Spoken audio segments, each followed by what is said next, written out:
फिर तुरना टपूसियां मारना है। कोई हुनर ਤੁਹਾਡੇ ਕੋਲ ਹੈ ਜਿਹੜਾ ਤੁਹਾਨੂੰ ਦਿਖਾ ਦਿਓ? टूने हुनर है। ਕੀ ਕਰਦੇ ਹੋ कुत्ते की आवाज कर लेना जी, ਹੋਰ?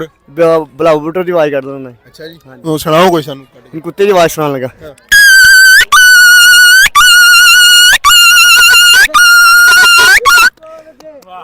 वेल डन यार। अच्छा बिलावल भुट्टो की आवाज मुझे सुनाए। क्या आपने बेनजीर को वोट देना है? मियां नवाज शरीफ लोटो को किसी को नहीं वोट देना है। ये आप इस्लामाबाद में फिर मैं दंगा देगा लगा। आपने बिजली महंगी करने का हुक्म दे दिया है। मियां नवाज शरीफ ने लूटो ने ऐसा फिर काम कर दिया है। आपका बिलावल भुट्टो फिर आटा महंगा सस्ता करने लगा है। आपने तीर को निशान देना है। आपका वोट मुझे देना है। आपका बिलावल भुट्टो फिर आने लगा है। वेल डन यार, वेरी गुड।